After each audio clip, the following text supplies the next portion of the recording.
احمدہ وصلی علی رسولہ الکریم اما بعد فاعوذ باللہ من الشیطان الرجیم بسم اللہ الرحمن الرحیم رب اشرح لی صدری ویسر لی امری واحلل عقدۃ من لسانی یفقہوا قولی۔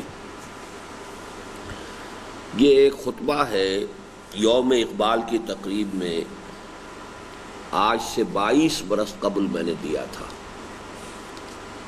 نہیں آج سے 10 سال قبل۔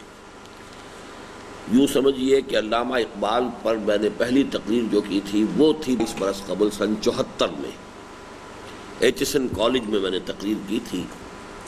وہ تو اس کتاب میں سب سے پہلے نمبر پر شامل ہے۔ اس کے 12 برس بعد پھر یوم اقبال میں اگرچہ میرا بہت سے اجتماعات میں شرکت کا موقع ہوا ہے، لیکن یہ خاص مرحلہ تھا 1986 کا۔ اس میں ایک طویل عرصے کی جلا وطنی کے بعد بے نظیر جب واپس آئی تھی پاکستان میں، تو اس سے ایک دم فضا میں بڑی ہلچل پیدا ہوئی تھی، بہت بڑا استقبال ہوا تھا اس کا، اور بہت سے لوگوں کے جو ہے کان کھڑے ہوئے تھے کہ شاید ملک کے اندر کوئی بہت بڑی تبدیلی آنے والی ہے۔ تو اس وقت معمول سے ہٹ کر یوم اقبال کا جو جلسہ ہوا اس میں خاص طور پر مجھے خطاب کی دعوت بھی دی گئی، گویا کہ مین سپیکر میں تھا۔ دوسرے یہ کہ چونکہ عام طور پر تو وہاں پر بہت سے سپیکرز ہوتے ہیں اور عام سیاسی گفتگو ہوتی ہے، کوئی موضوع نہیں ہوتا، لیکن اس سال باضابطہ ایک معین موضوع بھی دیا گیا۔ اس پر پھر میں نے اپنے خیالات کو مرتب کر کے تحریری خطبہ وہاں پیش کیا تھا، جس کا کہ اس وقت ہم مطالعہ کر رہے ہیں۔ یہ گویا کہ علامہ اقبال کے ساتھ جو میرا ذہنی ربط اور تعلق ہے، اگر اس کی کوئی تاریخ مرتب کرنا چاہے تو 1974 میں نے جو باتیں کہیں، پھر 1986 میں جو باتیں کہیں، اور پھر سب سے ریسنٹ وہ ہے جو آپ پڑھ چکے ہیں، جو بر عظیم پاک و ہند میں اسلام کے انقلابی فکر کی تجدید و تعمیل کا جو پہلا حصہ ہے۔ وہ چونکہ تقریباً 2-3 سال پرانی بات ہے جبکہ میں نے یہ مضامین لکھے تھے نوائے وقت میں، تو اس طریقے سے ایک اس کے درمیان جو ہے تاریخی ربط قائم کیا جا سکتا ہے۔ اور اس خطبے میں پہلی مرتبہ میں نے کچھ ایسی باتیں کہی ہیں کہ جو علامہ اقبال کے خطبات کے صرف 2 الفاظ کے حوالے سے ان پر غور کرنے سے مجھ پر منکشف ہوئی۔ علامہ اقبال نے فرمایا کہ یہ جو موجودہ مغربی تہذیب ہے، اس کے 2 اسپیکٹس ہیں۔ ایک اس کا ظاہری اور خارجی خول ہے، جس کے لیے انہوں نے لفظ استعمال کیا ڈیزلنگ ایکسٹیریئر۔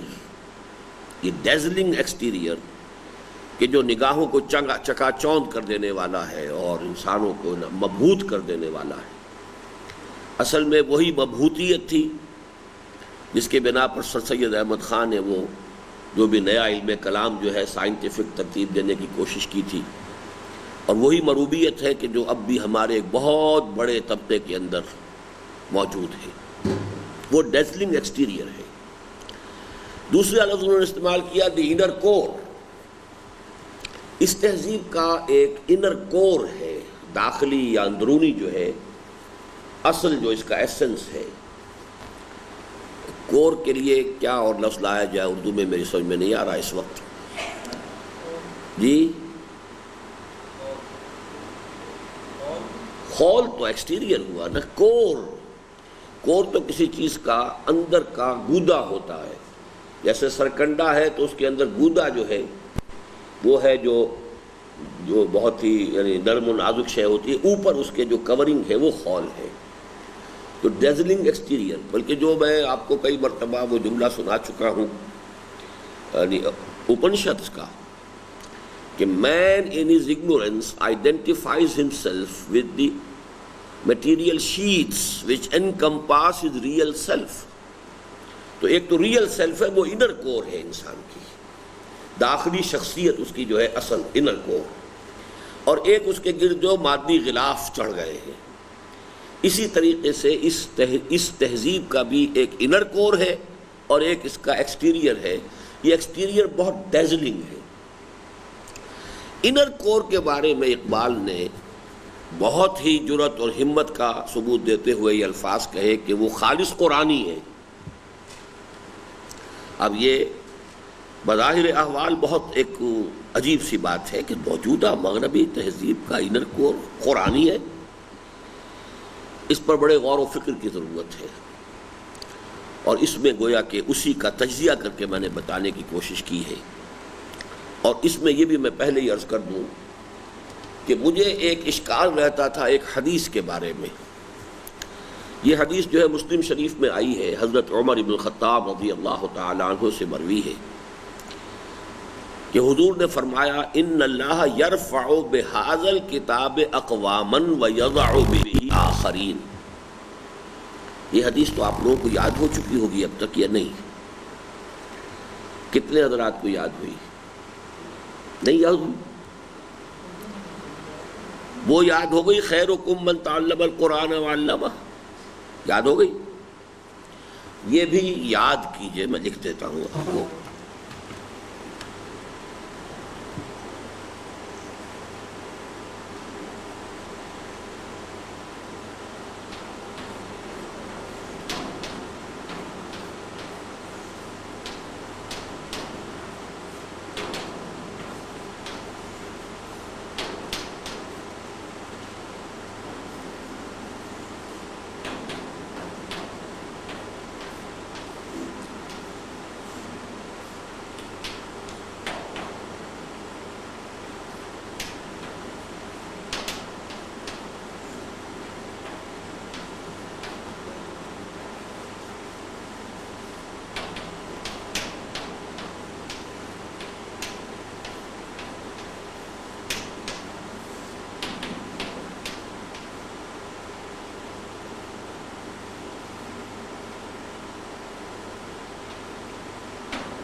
اسرار پڑھو ذرا اس حدیث کو۔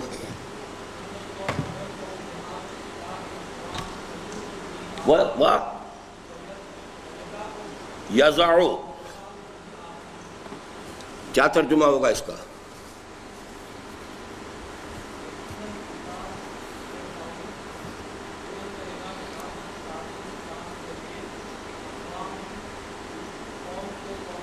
قوموں کو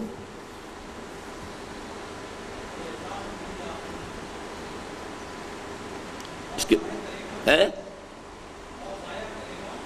نہیں، یہ ضاع یضیع سے نہیں ہے، وضع یضع، وقع یقع، اسی سے تواضع لفظ بنا ہے۔ تواضع کسی ہے؟ وضع مادہ ہے، اس سے تواضع اردو میں استعمال ہوتا ہے، اور عربی میں ایک لفظ آتا ہے وزیر، یہ کسی کمی نے انسان کو کہتے ہیں۔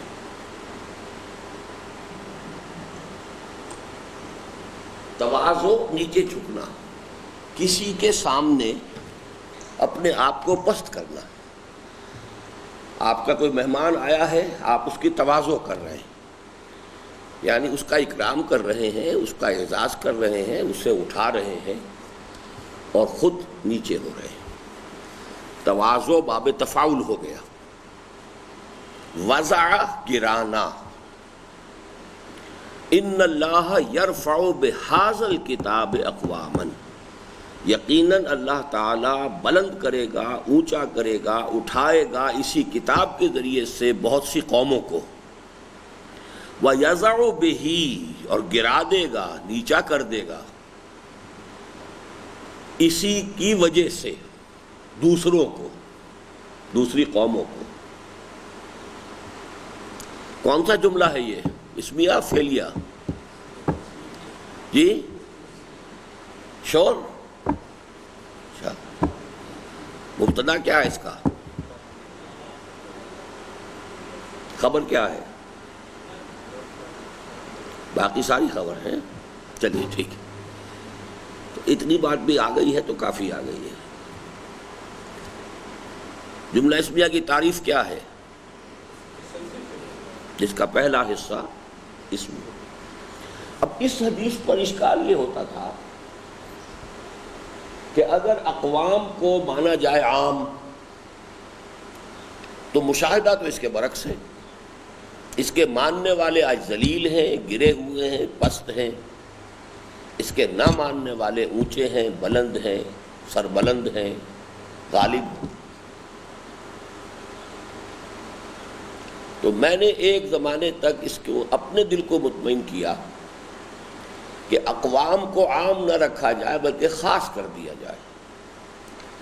یعنی مسلمان اقوام میں سے وہی ابھریں گی جو قرآن کو اٹھا کر اور لے کر ابھریں، اور جو مسلمان قوم قرآن کو پشت دکھا دے گی یا اس کو چھوڑ دے گی وہ گر جائے گی. تو اس سے کسی درجے میں حالات کے ساتھ اس کی ایک مطابقت محسوس ہوئی. لیکن واقعہ یہ ہے کہ اس کا اشکال جو رفع ہوا وہ اسی سے ہوا جو علامہ اقبال کا قول ہے، the inner core of this western civilization is also Quranic.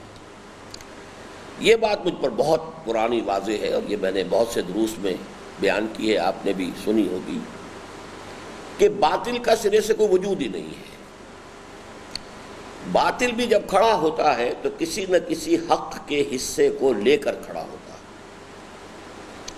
اس میں حق جو ہے چھپا ہوا ہوتا ہے، دبا ہوا ہوتا ہے، لیکن یہ کہ کھڑے ہونے کی صلاحیت اس میں کسی نہ کسی جو ٹروتھ ہے اس کے ایلیمنٹ کی وجہ سے ہوتی ہے، ورنہ باطل خود اپنے پاؤں پر کھڑا ہی نہیں ہو سکتا. جیسے آکاش بیل ہے، وہ خود تو اوپر نہیں چڑھ سکتی، وہ درخت کے اوپر چڑھتی جائے گی، ایک پتے سے دوسرے پر، ایک ڈالی سے دوسری پر، لیکن خود اس کے اندر اوپر اٹھنے کی اس کا کوئی اپنا تنا نہیں ہے. تو باطل اصل میں اسی طریقے سے حق کے کسی جز کو لے کر اٹھتا ہے. اس میں ہے اب بات بڑی غور طلب کہ پھر انر کور کو علیحدہ سمجھا جائے کہ مغربی تہذیب کا انر کور کیا ہے، اور وہ در حقیقت اس تہذیب کے بھی اوپر آنے کا اصل سبب وہی ہے. بہرحال یہ اب ہم مطالعہ شروع کر رہے ہیں. محترم و مکرم صدر مجلس، محترم اراکین و کارکنان مرکزیہ مجلس اقبال لاہور، اور معزز خواتین و حضرات، اگرچہ اس سے قبل بھی متعدد بار بیع بمجلس اقبال و یک دو ساغر کش، کیا معنی اس کے؟ بیع آؤ بمجلس اقبال، اقبال کی مجلس میں آؤ، و یک دو ساغر کش، اور ایک دو ساغر چڑھاؤ. مطلب یہ ہے کہ اس کے علم، حکمت، اس کی جو بھی اس کے پیغام ہے اس کے کچھ حصہ اس سے حاصل کرو. اگرچہ اس سے قبل بھی متعدد بار بیع بمجلس اقبال و یک دو ساغر کش کے مصداق مجلس اقبال میں شرکت و شمولیت کی سعادت حاصل ہو چکی ہے، لیکن اس بار جس انداز میں اس بندہ ناچیز کا اعزاز و اکرام فرمایا گیا ہے اس کا شکریہ ادا کرنے کے لیے مناسب الفاظ واقعتاً میرے پاس موجود نہیں ہیں. لہذا مجبوراً ملک نصر اللہ خان عزیز مرحوم کے الفاظ مستعار لے رہا ہوں کہ ایک بندہ عاصی کی اور اتنی مداراتیں. یہاں یہ غلطی ہے، یہ ملک نصر اللہ خان عزیز کا نہیں ہے یہ مصرع، بلکہ مولانا محمد علی جوہر کا ہے. یہ ذرا عاکف کو نوٹ کرا دیں کہ یہ آئندہ کے ایڈیشن میں اس کی اصلاح کریں. مجھے آج ہی صبح کی فلائٹ سے شام الہدا کے مستقل پروگرام کے لیے کراچی روانہ ہونے آنا تھا، لیکن مجلس اقبال میں شرکت کی سعادت کے لیے یہ ادنا سا تردد تو ہرگز کوئی قربانی نہیں کہ یہاں سے سیدھا ایئرپورٹ اور ایئرپورٹ سے سیدھا تاج محل ہوٹل کراچی پہنچوں. البتہ منتظمین مجلس کا یہ احسان عمر بھر یاد رہے گا کہ انہوں نے خاص طور پر میری شمولیت کے لیے مجلس کا آغاز اپنے طے شدہ پروگرام سے 1 گھنٹے پہلے کیا. میں نے جب کہا کہ میری تو سیٹ بک ہے، مجھے جانا ہے، ان کا شام 1 گھنٹے پہلے اپنی مجلس شروع کر لیتے ہیں، لیکن آپ اس میں ضرور شرکت کریں. اور اس کے ساتھ ہی اپنی اس محرومی کا احساس بھی شدت سے ہے کہ آج سے 1.5 سال قبل کی ایک مجلس، اسی طرح کی ایک مجلس کی طرح آج بھی مجھے اپنی گفتگو ختم کرتے ہی آداب مجلس کے خلاف فوراً روانہ ہو جانا ہوگا، کیونکہ مجھے تو فلائٹ پکڑنی تھی. اور اس طرح میں اپنے سے بدرجہ اعلم و افضل اصحاب علم و فضل کے افکار و خیالات سے مستفید نہ ہو سکوں گا، بہرحال مالا یدرک و کلہ لا یترک و کلہ کے مصداق جو میسر آ گیا ہے غنیمت ہے. اس کے کیا معنی مالا یدرک و کلہ لا یترک و کلہ؟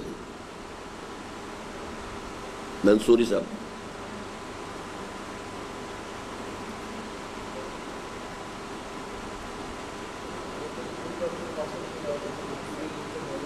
جی.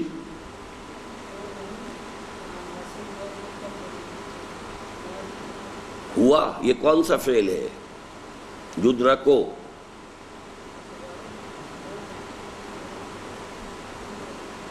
مضارع معروف ہے مجہول ہے؟ مجہول ہوگا. تو جو حاصل نہ کیا جا سکے کلہ کل کا کل، لا یترو کو نہیں چھوڑ دیا جاتا، یہ پھر مضارع مجہول ہے. کلہ کل کا کل، یعنی اگر کوئی شے کل مل نہیں سکتی تو کل کو چھوڑنا نہیں چاہیے، بلکہ جو مل سکے وہ تو لو. ایک تو یہ ہے کہ ایک شے اگر آپ بتمام و کمال حاصل نہیں کر سکتے تو چھوڑو، تو دوا کرو، اس سے بالکل کوئی تعلق نہ رکھو. ایک یہ ہے کہ بھائی جو بھی کچھ اس میں سے حاصل کیا جا سکے وہ تو حاصل کر لو، پورا نہ صحیح تو کم صحیح. ما لا یدرک کلہ لا یترک کلہ، ایسا نہیں ہوتا کہ جو شے کل کی کل حاصل نہ کی جا سکے اسے کل کے کل کو چھوڑ دیا جائے، بلکہ یہ ہے یعنی جس کو ہم کہتے ہیں آل اور نن، یا تو ہو تو سب ہو، نہیں تو زیرو. یہ جو ہے یہ فزیولوجی میں یہ ایک لا ہے، اور اس کا بھی میرے دروس میں بہت دفعہ حوالہ آیا آل اور نن. اس لیے کہ مسکولر جو کنٹریکشن ہوتی ہے، مسکولر فائبر جو ہے، اس کا اصول یہ ہے کہ وہ کنٹریکٹ کرتا ہے تو پورا کرتا ہے، ایسا نہیں ہو سکتا کہ ادھورا کرے. یا بالکل سٹیمولس جو ہے اتنا کمزور ہے کہ وہ کنٹریکٹ کرے گا ہی نہیں، جب کرے گا تو پورا کرے گا. یہ نہیں کہ اگر ہلکا سٹیمولس ہے تو ہلکا کنٹریکشن ہو، زیادہ اسٹرانگ سٹیمولس آ گیا زیادہ اسٹرانگ کنٹریکشن ہو، بلکہ وہ آل اور نن لا ہے وہاں. لیکن یہاں اس آل اور نن لا کے خلاف ہے کہ اگر کوئی شے کل نہ مل سکے تو جتنی مل سکے وہ تو غنیمت ہے. بہت سے حضرات یقیناً اس پر حیران ہوں گے کہ میں اپنی روایت کے اکثر خلاف آج اپنے خیالات تحریری صورت میں پیش کر رہا ہوں. اس کی وجہ یہ ہے کہ عام معمول سے ہٹ کر اس بار مجلس اقبال کے لیے بھی ایک موضوع تجویز کر دیا گیا ہے، یعنی فکر اقبال کی روشنی میں حالات حاضرہ اور ہماری قومی ذمہ داریاں. اور یہ موضوع اول تو خطیبانہ جوش سے زیادہ سنجیدہ غور و فکر کا متقاضی ہے. ثانیاً اس کا اندیشہ ہے کہ زبانی گفتگو کی روا روی میں اس کا کوئی اہم گوشہ تش نہ رہ جائے. پھر ایک خواہش یہ بھی ہے کہ یہ باتیں جد از جد وسیع پیمانے پر لوگوں کے سامنے لائی جائیں اور من و عن شائع ہوں. لہذا نون والقلم وما یسطرون کے مطابق ذہن و لسان کے مابین قلم کو زبان کی شیرازہ بندی کے ذریعے کے طور پر استعمال کر رہا ہوں. یہ جملہ آپ مجھے سمجھائیں گے؟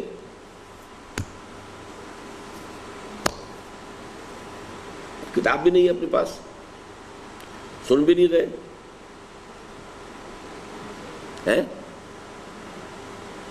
سمجھ میں نہیں آتا. آپ احمد افضال نون والقلم وما یسطرون کے مطابق ذہن و لسان کے مابین قلم کو خیالات کی شیرازہ بندی کے ذریعے کے طور پر استعمال کر رہا ہوں. کیا مفہوم ہے اس کا؟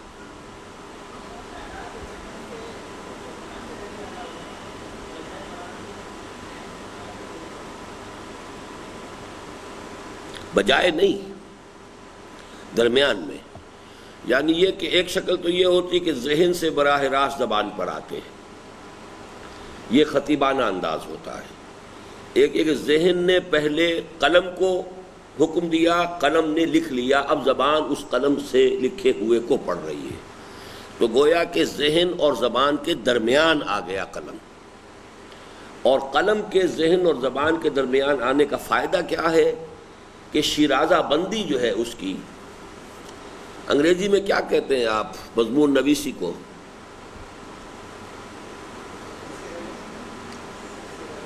Composition. Composition what does it mean? To compose. آپ کے خیالات ہیں، کوئی نظریات ہیں، now you compose them. Composition وہ میوزک کی بھی ہوتی ہے، کمپوزیشن شاعری کی ہوتی ہے، کمپوزیشن نثر کی ہوتی ہے، تو ہے تو کمپوزیشن. اردو میں اس کے لیے کیا لفظ ہے عربی میں؟ انشاء. اصل میں انشاء پہ پردازی جو اضافہ کیا گیا ہے تو انشاء عربی کا لفظ ہے اور پردازی فارسی کا ہے. انشاء خود کافی ہے عربی میں انشاء. اور انشاء کے کیا معنی ہوں گے؟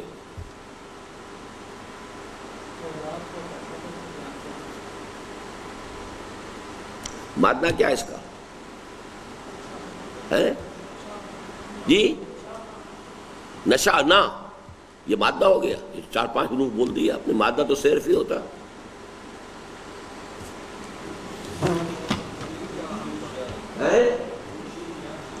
نون شین یا حمزہ.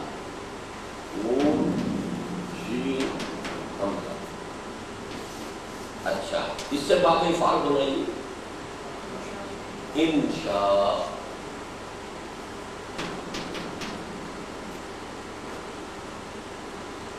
اور نشأ کے معنی کیا ہے؟ اٹھنا. نشأت ثانیہ جو آپ نے پڑھا ہے.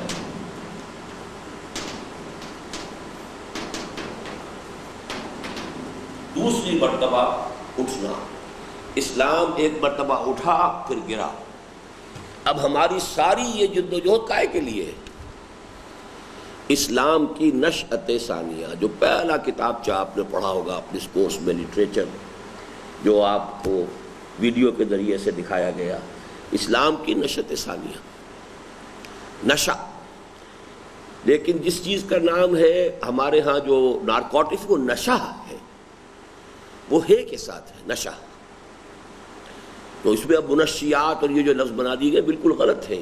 یہ عربی کے الفاظ عربی کے وزن پر لے آئے ہیں، لیکن وہ نشہ سے ہے. نشہ کے معنی تو اٹھانا ہے اور نشہ گراتا ہے. تو ہوگا بھی تو منشہات ہونا چاہیے نشہ والا. لیکن صحیح لفظ اس میں یہی ہے کہ نشہ آور. اس لیے کہ فارسی غالباً عربی کا لفظ نہیں ہے نشہ. نشہ جو ہے فارسی کا لفظ ہے. تو وہاں صحیح ہے نشہ آور ادویات، نشہ لانے والی ادویات. نشہ پلا کے گرانا تو سب کو آتا ہے. مزہ تو تب ہے کہ گرتوں کو تھام لے ساقی. گرتوں کو تھامنا، گرتوں کو اٹھانا اصل کام ہے، نہ کہ گرانا. تو نشہ پلا کے گرانا تو سب کو، وہ نشہ ہے. نون شین اور ہا. اور یہ نشہ نون شین اور حمزہ، اس سے بنا انشاء. کوئی صاحب ایسے ہیں کہ جو بتا سکے کہ قرآن مجید کی ایک سورت میں یہ الفاظ ایک ہی جگہ پر بہت مرتبہ آئے ہیں؟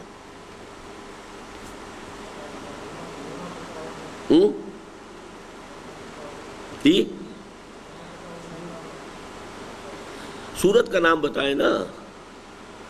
آپ کیا آیت پڑھ رہے ہیں؟ تشاؤ تو لفظی اور نشہ سے کیا ہو گیا ہوتا؟ وہ شاء ہے چاہنا. شاء یا شاء، شین الف آ گیا وہاں. تو آپ یہ نون ہے پہلے. یہ بیسک سینس ابھی پیدا نہیں ہوئی ہے مادوں کے بارے میں. جی جی سورہ واقعہ. آپ حافظ ہیں؟ نہیں ہے، ٹھیک ہے، لیکن صحیح ہے. یہ سورہ واقعہ کا جو آخری رکوع ہے تیسرا، اس میں یہ لفظ کئی بار آیا ہے. وَلَقَدْ عَلِمْتُمُ النَّشْأَةَ الْأُولَىٰ فَلَوْلَا تَذَكَّرُونَ. آخرت کے لیے دلیل دی گئی. تم پہلی مرتبہ کے اٹھان کو جانتے ہو. تمہیں گندے پانی کی ایک بوند سے اٹھا کر کہاں تک اللہ نے پہنچا دیا، تو کیوں اس سے سبق حاصل نہیں کرتے کہ اللہ تمہیں دوبارہ پیدا کر سکتا ہے. وَلَقَدْ عَلِمْتُمُ النَّشْأَةَ الْأُولَىٰ، پہلی مرتبہ کا اٹھنا. فَلَوْلَا تَذَكَّرُونَ. اسی طریقے سے فرمایا أَفَرَأَيْتُمُ النَّارَ الَّتِي تُورُونَ أَأَنشَأْتُمْ شَجَرَتَهَا أَمْ نَحْنُ الْمُنشِئُونَ. اب دیکھیے انشاء سے فاعل کیا بنا؟ منشی. یہ جو منشی کا لفظ ہے جو آج ہمارے ہاں بڑا ہلکا سا بن گیا ہے، کسی زمانے میں یہ بہت قیمتی لفظ تھا. جیسے مولوی، مولوی بڑے ادب کا لفظ ہوتا تھا. مثنوی، مولوی، معنوی، مولوی بہت اونچا لفظ ہوتا تھا، اب اسے کہاں گرا دیا؟ منشی، جو بہترین انشاء پرداز ہو، جو بہترین اپنے خیالات کو اٹھائے اور پھر اس کا تانا بانا بنے اور پھر اس کو منتقل کر سکے، کمپوز کر سکے، منشی۔ تو منشی کے معنی یہ تھے۔ چلیے عنوان میں اختیار کردہ ترتیب سے ذرا ہٹ کر میں پہلے حالات حاضرہ کے ضمن میں اپنا مشاہدہ اور تجزیہ پیش کرنے کی اجازت چاہتا ہوں۔ اب اس میں سے آپ میں سے کچھ تو بہت ہی نابالغ ہوں گے اس وقت، آج سے ظاہر بات ہے کہ 10 سال پرانی بات ہے یہ، لیکن کچھ اگر ذہن میں دھندلا سا نقشہ کچھ لوگوں کی ہو تو ذہن میں لائیں پاکستان کے کیا حالات تھے۔ آج ہر شخص یہ محسوس کر رہا ہے کہ ہم نے معمار پاکستان قائد اعظم محمد علی جناح مرحوم کے اس اندیشے کے عین مطابق جو ان کے اس تاریخی جملے میں سامنے آتا ہے، God has given us a golden opportunity to prove our worth as architects of a new nation. And let it not be said that we didn't prove equal to the task. اللہ نے ہمیں ایک بڑا سنہری موقع دیا ہے کہ ہم ایک نئی قوم کی تعمیر کے ضمن میں اپنی صلاحیتوں کا لوہا منوائیں کہ واقعتاً ایک نئے ملک، نئی قوم کی تعمیر کی بڑی صلاحیت اس قوم کے اندر موجود تھی۔ It's a golden opportunity۔ یہ پاکستان بننے کے فوراً بعد کی بات ہے۔ God has given us a golden opportunity to prove our worth as architects of a new nation. And let it not be said، اور دیکھنا کہیں یہ نہ کہا جائے that we didn't prove equal to the task، کہ ہم اس کام کے اہل ثابت نہ ہو سکے۔ تو قائد اعظم کے الفاظ کے مطابق ہمیں اپنی نااہلی اور عدم قابلیت کا بھرپور ثبوت دیتے ہوئے ان کے قائم کردہ پاکستان کو تو آج سے لگ بھگ 14.5 سال قبل دولخت کرا لیا تھا۔ اب وہ 24.5 برس ہو گئے، 10 برس کے بعد ہم پڑھ رہے ہیں اس تحریر کو۔ اب اندیشہ ہے کہ مفکر اور مصور پاکستان علامہ اقبال نے 1930 میں جس پاکستان کا خواب، an independent Muslim state at least in the north west of India، سن 30 میں علامہ اقبال نے جس پاکستان کا خواب دیکھا تھا اس میں ایسٹ پاکستان شامل نہیں تھا۔ اس لیے اس میں دیکھیے کہ پہلے قائد اعظم کی بات کی ہے کہ قائد اعظم کے ہاتھوں جو پاکستان بنا تھا وہ 2 خطوں پر مشتمل تھا، ویسٹ پاکستان، ایسٹ پاکستان۔ اس کو تو ہم توڑوا چکے، لیکن اب بھی یہ غنیمت ہے کہ وہ جس کا خواب اقبال نے دیکھا تھا وہ پاکستان ابھی موجود ہے۔ تو کہیں ایسا نہ ہو کہ ہم اپنی مزید نااہلی کا ثبوت دیتے ہوئے اس کے بھی حصے بکھرے کرا دیں۔ جس کا خواب an independent Muslim state at least in the north west of India کی صورت میں دیکھا تھا، کہیں ہم اسے بھی اپنی نااہلیوں کے بھیٹ نہ چڑھا دیں اور اس طرح بر صغیر پاک و ہند کی مسلم قوم کی نصف صدی سے زائد عرصے پر پھیلی ہوئی مساعی حبط اعمال کے حسرتناک انجام سے دوچار نہ ہو جائیں۔ مسلم لیگ کا آغاز ہوا 1906 میں، پاکستان بنا 1947 میں۔ 41 برس کی مساعی تھی، تقریباً نصف صدی کی، جو پاکستان کی شکل میں ظاہر ہوئی۔ تو اگر پاکستان ختم ہو جاتا گویا کہ حبطت اعمالہم، وہ ساری محنت اکارت گئی، ضائع ہو گئی۔ ایسا نہ ہو جائے،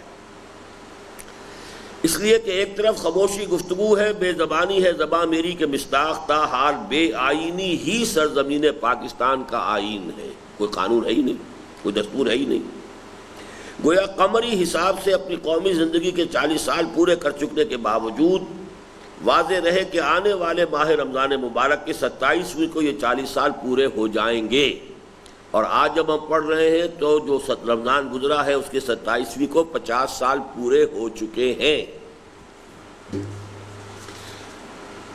ہم 40 سال عمر عزیزت گذشت، مزاج تو از حال طفلی نہ گشت کے مصداق سیاسی اور دستوری اعتبار سے ہنوز نابالغ ہیں۔ اس فارسی شعر کا ترجمہ کیا ہے؟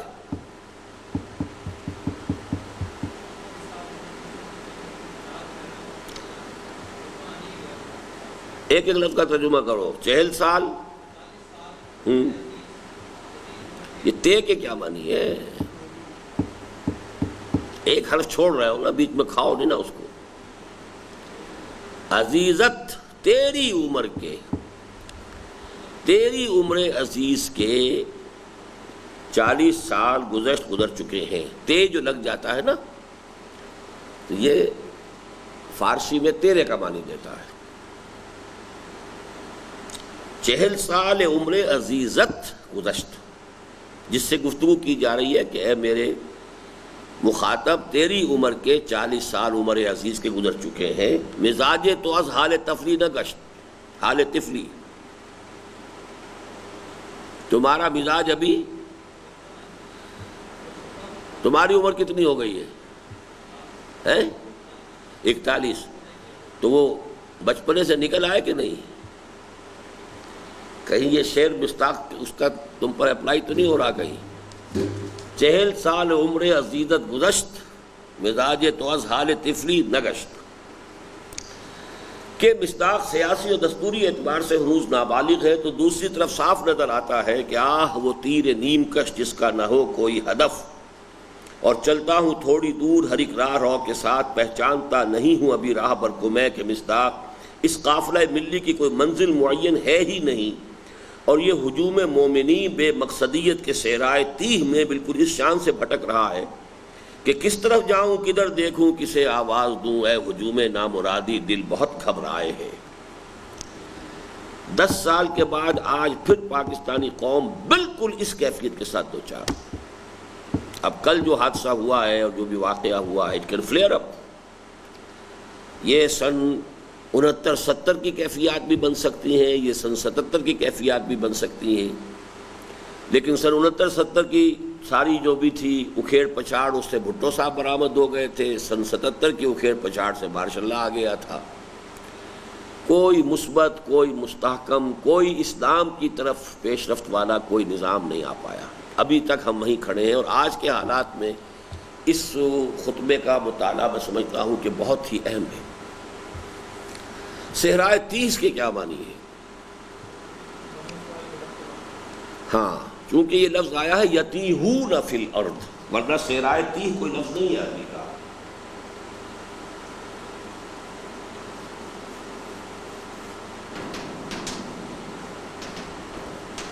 جب یہ 40 برس جو ہے زمین میں بھٹکتے تھے، تو اس سے پھر ایک یہ ترکیب بن گئی صحرائے 30، یعنی کسی ایسے صحرا میں بھٹک رہا ہو کوئی قافلہ کہ جس کو پتہ نہ ہو کہ کدھر جانا ہے، کیا منزل ہے.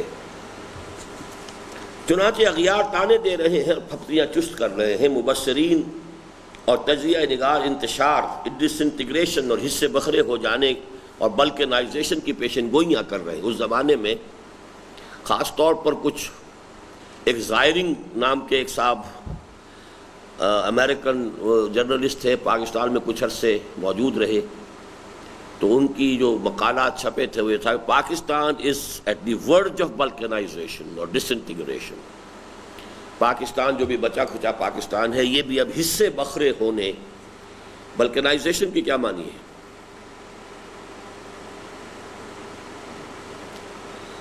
جنرل معلومات کا بھی بہت ہی لو لیول ہے جی.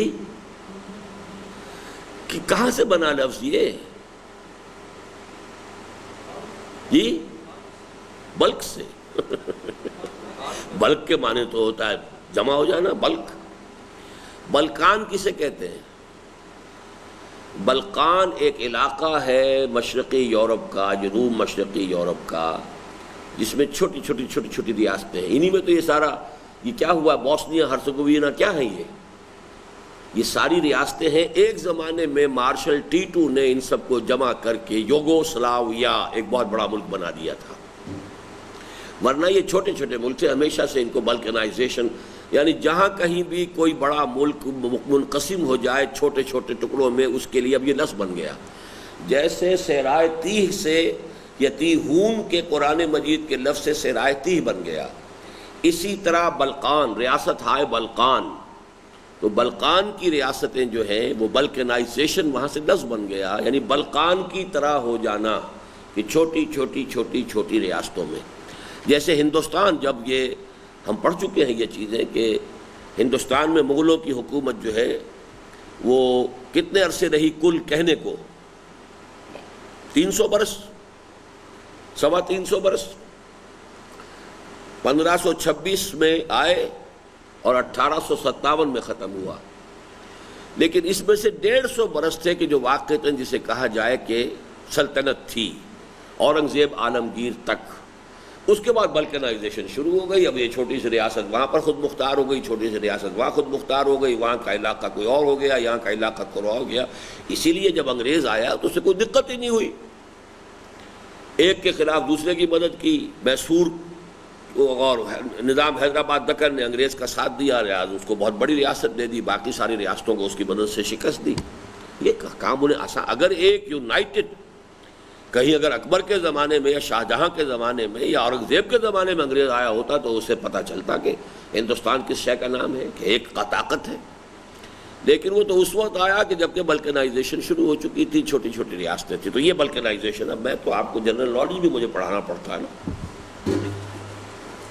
کی پیشن گوئیاں کر رہے ہیں اور دشمن گھات میں ہے کہ کب آخری ضرب لگانے کا بہترین موقع ہاتھ آئے اور خوش درخشید ولے شعلہ مستعجل بود کے مصداق عصر حاضر کی تاریخ کا ایک درخشاں باب ختم کر دیا جائے.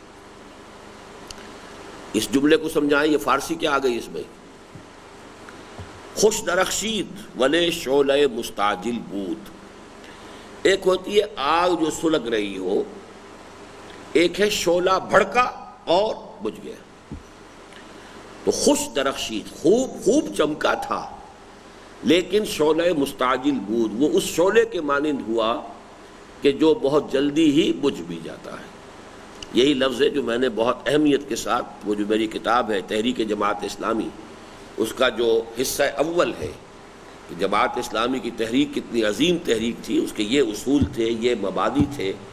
لیکن خوش درخشید ولے شعلہ مستعجل بود، وہ تحریک جو ہے پھر پاکستان میں آ کر 2 سال کے بعد وہ تحریک دم توڑ گئی. اب ایک پولیٹیکل موومنٹ ہے جو چل رہی ہے. تو خوش درخشید کسی شے کے بارے میں جب آپ کہنا چاہیں کہ وہ چمکی تو خوب تھی، ابھری تو خوب تھی، ابتدا تو اچھی تھی، اس میں کوئی شک نہیں، لیکن وہ ایک شعلے کے مانند بھڑک کر جلد ہی ختم ہو گئی. خوش درخشید ولے شعلہ مستعجل بود. کیسے پڑھیں گے اسے منصوری صاحب؟ خود خوش درخشید، ہاں، ولے کے معنی لیکن. مستعجل یہاں خالص عربی کا لفظ ہے، شعلہ بھی عربی کا لفظ ہے. یعنی چونکہ یہ جو پرشین ہے یہ اس کی بہت بڑی ووکیبلری عربی کی ہے، لیکن یہ کہ ریسنٹلی پرشین کو پرشینائز کیا گیا ہے کہ اس میں سے عربی کے الفاظ اب نکالے گئے ہیں. جب سے ایرانین نیشنلزم کا دور شروع ہوا ہے، جیسے ہندوستان میں ایک نئی بھاشا بنائی گئی ہے کہ اردو کے الفاظ جو ہندی میں بہت زیادہ گھس گئے تھے، اردو کے، عربی کے، ان کو نکال کر اب ان کی ایک علیحدہ بھاشا بن چکی ہے. وہ انہوں نے ان 50 سالوں میں نئی بھاشا بنائی ہے اور بنا کر اسے اتنا رائج کر دیا ہے کہ وہاں کے مسلمان اتنے عمدہ بولتے ہیں کہ میں حیران ہو جاتا ہوں. کبھی کبھی BBC کا جو انڈین پروگرام آتا ہے ہندی کا، وہ میں سنتا ہوں تو میں حیران رہ جاتا ہوں کہ یہ مسلمان اناؤنسر ہے جو بول رہا ہے. اسی طریقے سے ایرانیوں نے بھی اپنی زبان میں سے عربی کے الفاظ کو نکالا ہے. تو یہ نئی ایرانی عربی کچھ مختلف ہو گئی ہے اس فارسی، نئی ایرانی فارسی جو پرانی فارسی تھی، اور وہ پرانی فارسی آج بھی افغانستان میں موجود ہے. تو جو شیخ سعدی کی فارسی تھی وہ اب ایران میں نہیں ہے، وہ بدل چکی ہے. حافظ کی، شیخ سعدی کی، البتہ یہ کہ اس کے سمجھنے والے زیادہ جو ہیں وہ اب افغانستان میں ہیں. مستعجل کیا لفظ ہے، کیا کلمہ ہے مستعجل؟ نصیر صاحب اس میں فاعل ہے، کس سے ہے؟ مادہ کیا ہے؟ عین جیم نام، جس سے کہ اجرت کا لفظ بنتا ہے. اجرت سے باب استفعال استعجال. قرآن مجید میں بار بار آیا یستعجلون بالسیئۃ قبل الحسنہ، یہ بھلائی سے پہلے برائی کی جلدی کر رہے ہیں. یعنی جب کہتے تھے کفار مکہ لے آؤ عذاب، ہم تنگ آ گئے سن کر تمہاری عذاب کی دھمکیاں، کان پک گئے ہمارے، لے آؤ عذاب، تو اس پر جواب آتا تھا یستعجلون بالسیئۃ قبل الحسنہ. ان کا کیا حال ہے کہ یہ بھلائی سے پہلے برائی کی جلدی مچا رہے. استعجال گویا نظر بظاہر. اچھا، یہ عصر حاضر کی تاریخ کا ایک درخشاں باب ختم کر دیا جائے، یعنی پاکستان کا وجود میں آنا، اس میں قرارداد مقاصد کا پاس ہونا، یہ اس کا جو ایک شعلے کے مانند بھڑکا تھا اسلام کا ایک معاملہ، اس کو بالکل ختم کر دیا جائے۔ گویا نظر بظاہر یوں محسوس ہوتا ہے کہ اس کی بربادی پہ آج آمادہ ہے وہ کارساز جس نے اس کا نام رکھا تھا جہان کاف و نون۔ یہ کاف و نون کیا بلا ہے جی؟ کن۔ اللہ تعالیٰ نے اس کائنات کو کاف و نون یعنی کن سے پیدا کیا ہے۔ تو یہ شیطان کے الفاظ ہیں اصل میں علامہ اقبال کے کلام میں، کہ جس اللہ نے اس کائنات کو کن سے پیدا کیا تھا، معلوم ہوتا ہے کہ وہ اب اس کو برباد کرنے پر بھی اس کا فیصلہ ہو گیا، تل گیا ہے۔ پاکستان کی فضا پر متذکرہ بالا عمومی تشویش اور بددلی و مایوسی کے جو بادل چھائے ہوئے ہیں، ان کے درمیان سے جھانک کر واقعات کی دنیا میں حالات حاضرہ کے داخلی اور خارجی پہلوؤں کا مشاہدہ کیا جائے تو صورتحال کچھ یوں نظر آتی ہے۔ یعنی ایک تو عمومی تاثرات تھے جو اوپر بیان ہو گئے، اب ذرا کچھ فیکٹس اینڈ فگرز۔ ایک جانب سیاچین گلیشیئر ہمارے ہاتھ سے جا چکا ہے۔ کشمیر کی کنٹرول لائن آئے دن کی بھارتی جارحیت سے خون آلود ہوتی رہتی ہے۔ پھر کشمیر کے علاوہ ہماری حساس ترین سرحد سے ملک بھارتی پنجاب شدید خلفشار اور عدم استحکام کا شکار ہے۔ یہ صورت اس وقت بدل گئی ہے۔ اس وقت وہ خالصہ موومنٹ، سکھوں کی موومنٹ بہت تیزی کے ساتھ تھی، اور اس کے ضمن میں کوئی دن نہیں جاتا جب بھارتی زعماء میں سے کوئی نہ کوئی ہمیں مورد الزام نہ ٹھہراتا ہو۔ جو بھی کچھ چل رہی تھی سکھوں کی موومنٹ، اس کے بارے میں بھارتی حکومت یہی کہتی تھی یہ پاکستان شرارت کروا رہا ہے۔ نتیجتاً پاکستان سے بھارت کی پیدائشی دشمنی اور مستقل نفسیاتی اور واقعاتی آویزش پر مستعد یہ فوری اور شدید اندیشہ سر پر منڈلا رہا ہے کہ کسی بھی وقت اپنے اندرونی خلفشار کے باعث جھنجھلا کر بھارت کسی بڑی جارحیت کا ارتکاب نہ کر گزرے۔ یعنی تنگ آمد بجنگ آمد، یا جسے کہتے ہیں ہاٹ پرسوٹ، کہ سکھوں کو بہرحال یہاں تربیت دینے کے ہم نے کیمپ بنائے ہوئے تھے، تو اگر کسی بھی وقت بھارت جو ہے تنگ آمد بجنگ آمد اس کے حوالے سے کہ ہمارے وہ کیمپ وہاں بنے ہوئے ہیں ہمارے خلاف جہاں ٹریننگ ہوتی ہے، کو حملہ کر دے تو صورتحال پھر جو ہے سن 65 کی طرف لوٹ سکتی ہے۔ بہرحال وہ تو یہ کہ بھارت کا جو بھی یوں سمجھیے کہ استقلال جس مسلسل جد و جہد سے انہوں نے اس جو خالصہ سکھوں کی تحریک تھی اسے ختم کیا ہے، تو give the dual is due, دشمن کے اندر بھی اگر کوئی صلاحیت ہو تو اس کو ماننا چاہیے کہ ہاں صلاحیت ہے۔ حالانکہ بہت ہی جس طریقے سے کشمیر کا مسئلہ ہے، 6 لاکھ فوج انہوں نے جھونک دی، اور ظاہر بات ہے کہ فوج جب کہیں اس طریقے سے انیکشن ہوتی ہے تو خرچ بے پناہ ہوتا ہے۔ کتنا خرچ ہو رہا ہے بھارت کا اس کا آپ کو اور مجھے اندازہ نہیں ہے، لیکن وہ اس پر تلے ہوئے ہیں کہ جس کو انہوں نے کہہ دیا ہے کہ یہ ہمارا اٹوٹ انگ ہے، اس کو اس کے بارے میں کوئی بات سننے کو تیار نہیں، کم وٹ میں۔ اسی طرح یہ خالصتان کا مسئلہ تھا۔ دوسری جانب افغانستان کی صورتحال اور اس کے داخلی نظریاتی تصادم پر مستعد روس کی ننگی اور براہ راست مداخلت اور امریکہ کی قدرے ڈھکی چھپی اور بالواسطہ دخل اندازی نے نہ صرف یہ کہ پاکستان کے لیے شدید مسائل و خطرات پیدا کر رکھے ہیں، بلکہ واقعہ یہ ہے کہ پاکستان، افغانستان اور روسی ترکستان کے پورے علاقے کی قسمت کو گویا ایک معلق ترازو سے وابستہ کر دیا ہے۔ اب اس میں 10 برس میں کیا بہت تبدیلی ہو چکی، روس شکست کھا کے جا چکا، لیکن وہ خلفشار موجود ہے، اس کے جو باقیات و سیئات سمجھیے کہ وہاں کوئی مستحکم حکومت نہیں ہے، کس سے بات کریں کس سے نہ کریں، ایک سے بات کریں تو دوسرا ناراض، دوسرے سے کریں تو پہلا ناراض۔ اور اس وقت جو آج کی تازہ ترین خبر ہے وہ یہ ہے کہ اب اصل میں پاکستان تو گویا کہ اس معاملے میں آئسولیٹ ہو چکا ہے، اب اصل جو رسہ کشی ہو رہی ہے وہ ایران اور امریکہ کے درمیان ہے، پرو امریکن اور پرو رشین، پرو ایرانین، یہ چکر ہے اس وقت جو چل رہا ہے۔ ہم تقریباً اس پوری جو ہے جد و جہد اس سے ہم تقریباً یعنی یوں سمجھیے LBW جس کو کہتے ہو چکے ہیں۔ یہ آج کے خاص کوئی ایک تھا تجزیہ، میں نے ابھی پڑھا نہیں ہے لیکن محسوس ہوتا ہے کہ بات صحیح ہے۔ چنانچہ جہاں اس کی بھی امید ہے کہ ایک مرد درویش کے لگ بھگ 5 صدی قبل کے الفاظ کہ ایک ولولہ تازہ دیا میں نے دلوں کو لاہور سے تا خاک بخارا و سمرقند، یہ علامہ اقبال نے اپنے بارے میں کہا ہے، ایک ولولہ تازہ دیا میں نے دلوں کو لاہور سے تا خاک بخارا و سمرقند۔ یہ بہت معنی خیز لفظ ہے، لاہور سے پاکستان شروع ہو رہا ہے اور پھر بخارا اور سمرقند تک جانے کے لیے بیچ میں یہ افغانستان آ رہا ہے، اور افغانستان کا یہ علاقہ وہ ہے جو حضور کے زمانے میں خراسان تھا، اور بخارا اور سمرقند تک کا علاقہ بعض لوگ کہتے ہیں کہ اس خراسان میں شامل تھا۔ اور حدیث میں بھی چونکہ خراسان کا تذکرہ آیا ہے، اور اقبال نے جو فارسی کو ذریعہ بنایا ہے اپنے کلام میں، 2/3 اس کا کلام فارسی میں، صرف 1/3 اردو میں ہے۔ اس کا سبب بھی یہ ہے کہ اسے یہ جو سینٹرل ایشیا کی ریاستیں ان میں سے اکثر جگہ پر فارسی سمجھی جاتی ہے۔ ایران بہت بڑا ملک ہے، وہاں فارسی ہے، ادھر آذربائیجان تک فارسی ہے، تو یہ جو سینٹرل ایریا ہے ایشیا کا، اس میں چونکہ فارسی زبان جو ہے سب سے زیادہ سمجھی جاتی ہے، بولی جاتی ہے، اس لیے علامہ اقبال نے اس کو ذریعہ بنایا۔ تو یہ ایک مرد درویش کے لگ بھگ 5 صدی قبل کے الفاظ کے ایک ولولہ تازہ دیا میں نے دلوں کو، لاہور سے تا خاک بخارا اور سمرقند، حقیقت و واقعیت کا روپ دھار لے اور یہ خطہ ایک وحدت کی صورت اختیار کر کے اسلام کی نشأت ثانیہ، اب یہ نشہ کا لفظ آج سمجھ میں آ گیا آپ کو، نشأت ثانیہ اور عالمی غلبے کا نقطہ آغاز بن جائے۔ وہاں یہ خطرہ بھی حقیقی اور واقعی ہے کہ سائبیریا کا برفانی ریچھ بحیرہ عرب کے گرم پانی میں غوطہ لگانے کے لیے آخری دوڑ کا آغاز کر دے، اور خاکم بدہن پاکستان بھی اس کی عریاں جارحیت کا نشانہ بن جائے۔ یہ سن 86 کی صورتحال ہے۔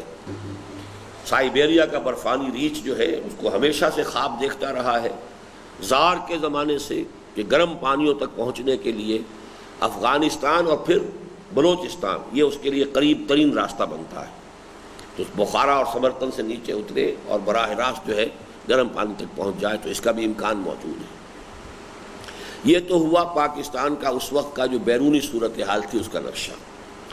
داخلی محاذ پر پاکستان کی ماں اور معمار پاکستان اور مصور و مفکر پاکستان دونوں کی مشترک وراثت مسلم لیگ، جو ان دونوں کے منظر عام پر آنے سے قبل واقعتاً صرف نوابوں اور نوابزادوں اور وڈیروں اور جاگیرداروں کی جماعت تھی، البتہ سن 35 اور 47 کے درمیان ایک عوامی تحریک کی صورت اختیار کر گئی تھی۔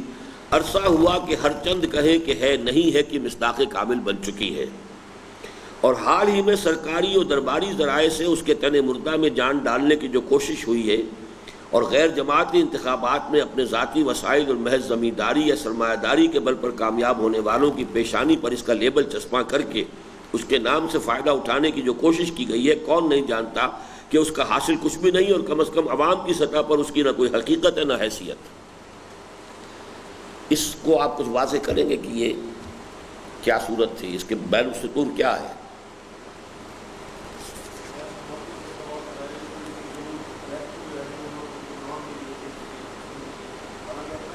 وہ کون سی مسلم لیگ تھی؟ جنیجو لیگ۔ یہ اصل میں اس جنیجو لیگ کا سارا حدود اربا بیان ہو رہا ہے کہ اس زمانے میں یہ نواز شریف کی لیگ کا تو وجود تھا ہی نہیں نا، اس لیے کہ ضیاء الحق صاحب نے جب یہ محسوس کیا کہ ورلڈ اوپینین بھی میرے خلاف ہو رہا ہے، مارشل لا زیادہ نہیں چلنا چاہیے، MRD کی تحریک بھی، تو اس حوالے سے اب بہتر ہے کہ کوئی سیاسی نظام اختیار کر لیا جائے۔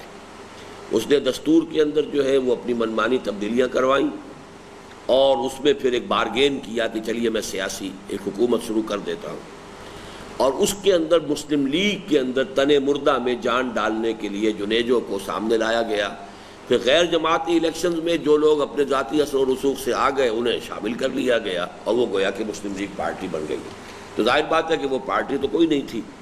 البتہ اس کے بعد سے ان 10 سالوں میں کیا فرق واقع ہو چکا ہے، جنیجو لیگ کی حیثیت ختم ہو چکی ہے ابھی باقی، لیکن اس کی کوئی عوامی حیثیت نہیں ہے، اگرچہ وہ زمیندار کچھ ہیں وہ جو اپنے جو بھی اثر و رسوخ سے آ سکتے ہیں، لیکن یہ کہ اس اثنا میں نواز شریف صاحب نے یقیناً، اس میں کوئی شک نہیں، جہاں دینی اعتبار سے میں ان پر شدید جو ہے تنقید کرتا ہوں اور بہت بڑا گناہ گار سمجھتا ہوں، بڑا مجرم سمجھتا ہوں دین کا، لیکن سیاسی اعتبار سے اس حقیقت کو ماننا چاہیے کہ اس شخص نے محنت کی ہے، مشقت کی ہے، مسلسل جو ہے کام کیا ہے اور تکلیفیں اٹھائی ہیں، اور مسلم لیگ کے نام سے بہرحال اب ایک فعال جماعت ملک میں موجود ہے، اور وہ اصل میں نواز شریف کی یہ بات ہے، یہ حقیقت ہے کہ جس کو تسلیم کیا جانا چاہیے۔ اس وقت کے حالات سے اب تک جو صورت تبدیلی آئی ہے وہ یہ ہے۔ اس طرح بظاہر موجود لیکن حقیقتاً کل عدم مسلم لیگ سے قطع نظر قومی سیاست کے میدان میں انتہائی بائیں جانب ہیں وہ اشخاص اور گروہ جن کی پاکستان کو توڑ دینے کی خواہش اب ڈھکی چھپی نہیں ہے۔ ولی خان صاحب تھے، وہ تو روس کی آمد جو ہے اس کو ویلکم کہہ رہے تھے، اور سارا معاملہ کہ پاکستان اب ٹوٹے۔ اسی طریقے سے بلوچستان کے اندر بلوچ سردار تھے، یہ سب لیفٹسٹ عناصر جو ہیں انہوں نے کھلم کھلا یہ کہنا شروع کر دیا تھا پاکستان کو ٹوٹ جانا چاہیے۔ ادھر سندھ میں جی ایم سید بڑھ کے مار رہا تھا، اس نے تو کتاب لکھ دی تھی اب پاکستان کو ختم ہو جانا چاہیے، اس عنوان سے پوری ایک کتاب اس نے لکھی، اور کتاب بہت بڑے پیمانے پر جو ہے سندھ میں چھپی ہے اور بکی۔ ان میں شخصیات کی سطح پر تو اہم نام صرف خان ابوالغفار خان اور جی ایم سید کے ہیں، البتہ چھوٹی بڑی جماعتیں یا گروہ نصف درجن بلکہ ان سے بھی زائد ہیں، جن میں اہم تر نام این ڈی پی، پی این پی اور سندھی بلوچی پختون متحدہ محاذ کے ہیں۔ تاہم غنیمت ہے کہ ابھی ان سب کا دائرہ اثر صرف چھوٹے صوبوں تک محدود ہے، اور پنجاب کی حد تک اس کی صرف ایک خفیف سی صدائے بازگشت جناب حنیف رامے کی صورت میں سامنے آئی ہے۔ وہ یاد ہے کچھ؟ حنیف رامے نے کہا تھا پنجاب کا ہیرو رنجیت سنگھ ہے، جیسے کبھی جوان عبد الناصر نے کہا تھا کہ نحن ابناء الفراعنہ، ہم فرعونوں کی اولاد ہیں۔ صدام کے بارے میں کہا جاتا ہے کہ اس نے کہا تھا نحن ابناء النماردہ، ہم نمرودوں کی اولاد ہیں۔ یہ کہ نمرود جو ہے وہ عراق کا بادشاہ تھا، اور فرعون جو ہے وہ مصر کے بادشاہوں کا لقب تھا، اور یہاں کا نمرود تھا۔ اسی طرح حنیف رامے صاحب نے فرمایا کہ ہمارا ہیرو رنجیت سنگھ ہے۔ دوسری انتہا پر ہے بعض نیم مذہبی اور نیم سیاسی جماعتیں جن کی اکثریت واضح طور پر دائیں بازو سے تعلق رکھتی ہے۔ ان میں بھی قابل ذکر تو تین ہی ہیں، یعنی جے you I, J U P اور جماعت اسلامی۔ تاہم دوسری نسبتاً چھوٹی جماعتوں اور بڑی جماعتوں کے متحارب دھڑوں کو بھی شمار کیا جائے تو تقریباً وہی بائیں بازو والی تعداد بن جاتی ہے۔ یہ جماعتیں اگرچہ پاکستان کے بقا و استحکام کی بھی دل سے خواہش مند ہیں اور اس میں اسلام کے نفاذ کی بھی داعی ہیں، لیکن اولاً اس بنا پر کہ ان کا دائرہ اثر بہت محدود بھی ہے اور ملک کے طول و عرض میں مختصر ٹکڑوں، پاکٹس کی صورت میں، اسمال پاکٹس کی صورت میں منتشر بھی۔ یعنی یہ کہ جماعت اسلامی کا اس زمانے میں کہا جا سکتا ہے کہ کچھ عمل دخل جو ہے وہ کراچی میں تھا، کچھ بالکل اوپر جا کر سوات اور دیر میں تھا، یا جنوب یا پاؤں اور یا سر، درمیان میں کہیں سیاسی عمل دخل نہیں تھا۔ اسی طرح جے یو آئی، اس کا عمل دخل جو ہے وہ صرف بلوچستان کی پختون پٹی اور این ڈبلیو ایف پی کی پختون پٹی میں تھا۔ جے یو پی جو ہے وہ بڑے شہروں کے اندر جو عام سواد اعظم ہے، بریلوی مولوی ہیں، وہ ان کا تھا۔ حیدرآباد سندھ ہو گیا، ملتان ہو گیا، لائل پور ہو گیا، ایسی جگہوں پر ان کا کوئی نہ کوئی آدمی کامیاب ہو جاتا ہے، بلکہ تعداد میں تو ہمیشہ یہ سب سے آگے ہی رہتے ہیں۔ معلوم یہ ہوا کہ ان کا کوئی نہ تو جوائنٹ کوئی اسٹریٹجی ہے، نہ کوئی ایک جگہ بھی ایسی نہیں ہے کہ جہاں پر یہ تمام دینی جماعتوں کا جو ہے دائرہ اثر و رسوخ جو ہے وہ کنسنٹریٹڈ ہو۔ ثانیاً اس بنا پر کہ پاکستان اور اسلام دونوں کی محبت اور وفاداری کی عظیم قدر مشترک کے باوجود ان کی باہمی آویزش بلکہ چمکلش ضرب المثل کی صورت اختیار کر گئی ہے، اور وہ کوئی فیصلہ کن کردار ادا کرنے کی پوزیشن میں نظر نہیں آتی۔ ان دو انتہاؤں کے مابین واقعہ یہ ہے کہ قومی اور عوامی سیاست کا اصل دھارا سیکولر ڈیموکریسی یا سوشل ڈیموکریسی کے رخ پر بہہ رہا ہے۔ سوشل ڈیموکریسی یا سیکولر ڈیموکریسی۔ اب یہ کہ اس وقت چونکہ خود نواز شریف صاحب نے بھی بالکل سیکولر ڈیموکریسی والا رول اختیار کر لیا ہے، دوسری طرف سوشل ڈیموکریسی کا اس وقت تک پرچار جو ہے پیپلز پارٹی کر رہی تھی، اب اس نام سے ہی وہ تائب ہو چکی ہے۔ اب وہ سوشلزم کا لفظ بھی کبھی زبان پہ نہیں لاتے، لیکن اس وقت تک یہ بات ابھی موجود تھی، اور یہ نواز شریف صاحب نے ثابت کر دیا کہ وہ ڈیموکریسی وہی کیپٹلسٹک ڈیموکریسی جو امریکن ہے اسی کے وہ چاہنے والے ہیں، اسی کے عامل ہیں، اسی کے قائل ہیں۔ 2/3 اکثریت کے باوجود انہوں نے ملک کے اندر کتاب و سنت کی بالادستی کی ترمیم جو ہے دستور میں نافذ نہیں کرائی۔ ان دو انتہاؤں کے مابین واقعہ یہ ہے کہ قومی اور عوامی سیاست کا اصل دھارا سیکولر ڈیموکریسی یا سوشل ڈیموکریسی کے رخ پر بہہ رہا ہے، جس میں یوں تو جماعتی اور تنظیمی سطح پر دو نام سامنے آتے ہیں، یعنی ایک پاکستان پیپلز پارٹی کا اور دوسرا تحریک استقلال کا، لیکن بنظر غائب دیکھا جائے تو صاف نظر آتا ہے کہ یہ عظیم دھارا اصلاً کچھ چھوٹی اور بڑی اور نئی اور پرانی شخصیتوں اور ان کے مداحوں اور حامیوں اور عاشقوں اور جانثاروں پر مشتمل ہے، جو ایک دوسرے پر بازی لے جانے کی سرتوڑ کوششوں میں مصروف ہے، اور سردست یہ کہنا مشکل ہے کہ اس عظیم لہر پر سواری کی سعادت کس کے حصے میں آتی ہے، گویا دیکھیے اس بحر کی تہ سے اچھلتا ہے کیا، گنبد نیلوفری رنگ بدلتا ہے کیا.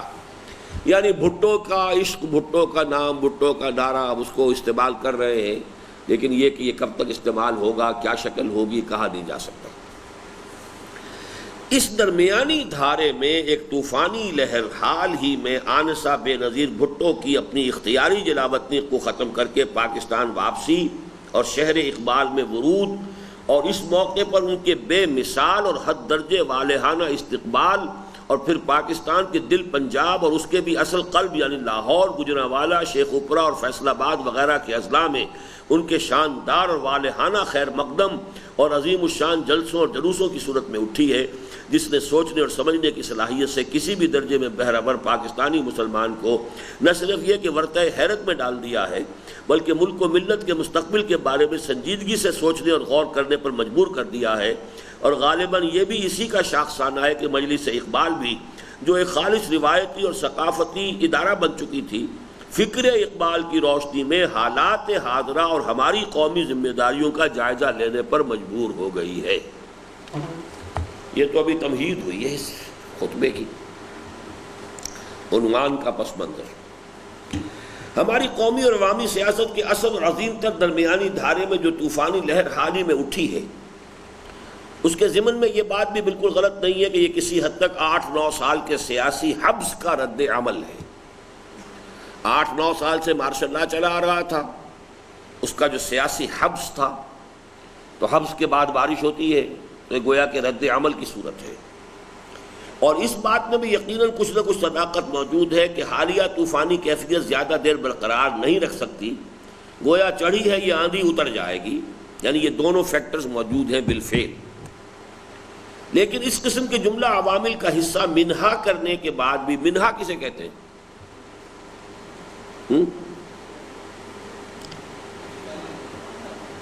کیا لفظ ہے یہ اصل میں؟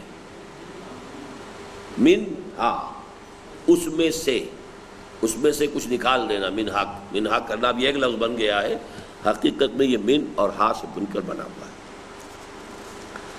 منہا کرنے کے بعد بھی اس حقیقت فنومینن کی اہمیت ہرگز کم نہیں ہوتی، اور اس امر کی شدید ضرورت ہے کہ اس کا حقیقت پسندانہ تجزیہ کیا جائے کہ اس کی اصل عوامل کیا ہے، اجزاء ترکیبی کیا ہیں، اور اس کے ضمن میں ملک و ملت کے مخلصوں اور بہی خواہوں کا طرز عمل کیا ہونا چاہیے. اس لیے کہ جہاں یہ اندیشہ موجود ہے کہ اس طوفانی لہر کے جوش کو ٹھنڈا پڑتے دیکھ کر اس پر سوار قائدین بے قابو ہو جائیں اور جھنجھلاہٹ میں کوئی غلط اقدام کر بیٹھے. جیسے کہ میرا تجزیہ یہ ہے کہ اس وقت کل جو واقعہ ہوا ہے وہ جماعت اسلامی کی انتہائی فرسٹریشن کا ایک مظہر ہے. سیاسی اعتبار سے ایل بی ڈبلیو ہو چکی، کوئی حیثیت نہیں رہی. اب اس کے کارکن تو ہیں، موجود ہیں، ان میں جوش ہے، خروش ہے. لہذا جماعت ہی کے ایک اہم کارکن کے جو تقریباً لیڈ کر رہے تھے اس قافلے کو جو لاہور سے گیا ہے، وہ مجھے صاف بتا کر گئے ہیں کہ ہماری مرکزی جو قیادت ہے اس کا فیصلہ یہ تھا کہ کہیں بھی ریزسٹ نہیں کیا جائے گا، بلکہ جہاں روکا جائے گا وہیں پر دھرنا مار کر بیٹھ جائیں گے. لیکن اس پر ایک حصے نے تو عمل کیا ہے. سرحد کی طرف سے جو بھی جماعتیں ان کی نکلی، گروپ آئے، جہاں جہاں انہیں روکا گیا وہ وہیں پر بیٹھ گیا، دھرنا مارا انہوں نے. لیکن لاہور سے جانے والا قافلہ جو ہے اس نے اس صورتحال کو تسلیم کرنے سے انکار کر دیا. یعنی مرکزی حکم کچھ اور تھا، چھوٹے سے پیمانے پر وہی صوفی محمد خان صاحب والا معاملہ وہاں ہو گیا ہے. صوفی محمد خان نام ہے، کیا نام ہے؟ صوفی محمد صاحب. بس کہ یہاں فیصلہ یہ تھا کہ کوئی ریزسٹنس نہیں ہوگی، کسی بھی رکاوٹ کو نہیں توڑا جائے گا. لیکن ان کو اصل میں ابتدائی 2 کامیابیاں حاصل ہو گئیں. چناب کے پل پر بہت تھوڑی سی نفری تھی. یہ جلوس جب آ گیا کوئی 2، 2.5، 3 ہزار 4 ہزار کا، تو اس نفری سے جب اس کے لیڈروں نے بات کی تو ان کو دیکھ لو بھائی، ہمارا بھی کچھ نقصان ہوگا، تمہارا زیادہ ہوگا. وہ شرافت سے ہٹ گئے، چل جاؤ. یہی معاملہ کچھ ہو گیا جہلم پر بھی، بلکہ ایک جگہ پر تو انہوں نے باقاعدہ جو ہے انہوں نے آنسو گیس وغیرہ پھینکی، اور اس کے بعد پھر جب انہوں نے پر تول لیے کہ اب ہم مقابلے کے لیے تیار ہیں تو وہاں بھی نفری ان کی کم تھی، وہ پیچھے ہٹ گئے. لیکن بالآخر جب آ کر معاملہ جو ہے پنڈی سے پہلے لئی کا پل آتا ہے آلے کا، وہاں ان کے کچھ کارکن جو ہے ٹیلے پر چڑھ گئے، انہوں نے پولیس کے اوپر پتھراؤ کیا بہت زوردار، اور وہاں بھی اس کی بنا پر وہ وہاں سے کامیاب ہو کر اور وہ جو بھی رکاوٹ تھی اسے توڑ کر نکل گئے۔ اب آخری پوائنٹ تھا وہ جو پنڈی میں ہے، جو صدر اور شہر کے درمیان پل ہے ریلوے کا، اس کے نیچے سے وہ موریا پل، جیسے لاہور کا ایک موریا پل، دو موریا پل ہے، ایسا ایک پل ہے، وہاں پر یہ سارا معاملہ ہوا ہے۔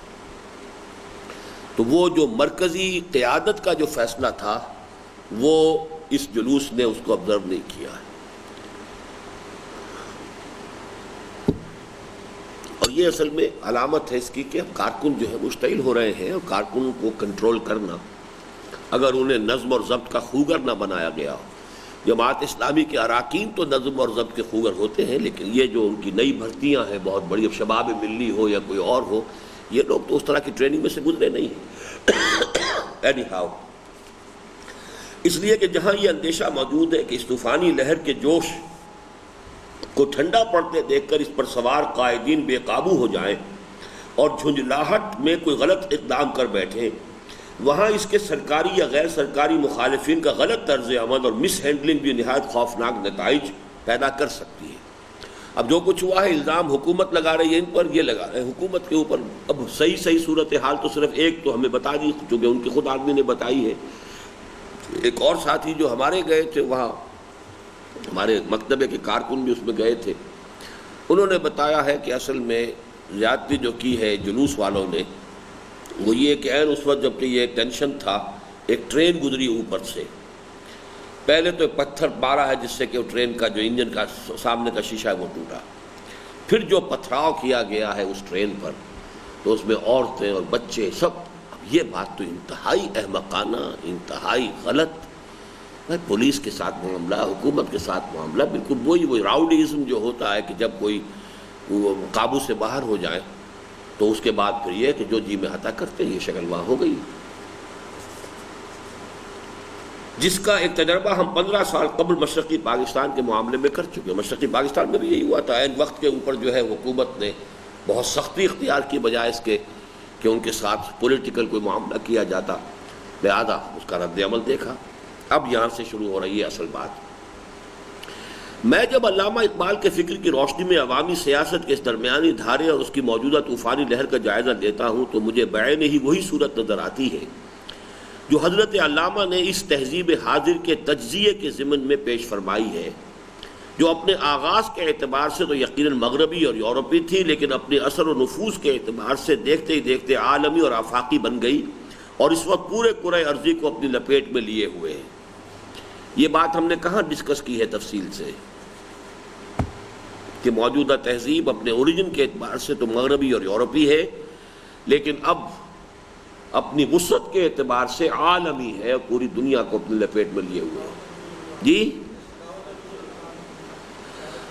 اسلام کی نشأت ثانیہ کا پہلا پیراگراف جو ہے وہ اسی پر ہے، اور جس کی خودکشی کی خبر بھی علامہ مرحوم نے اب سے لگ بھگ پون صدی قبل دی تھی کہ دیار مغرب کے رہنے والوں، خدا کی بستی دکان نہیں ہے کھرا جسے تم سمجھ رہے ہو، وہ اب زرے کا معیار ہوگا، تمہاری تہذیب اپنے خنجر سے آپ ہی خودکشی کرے گی، جو شاخ نازک پہ آشیانہ بنے گا ناپائیدار ہوگا۔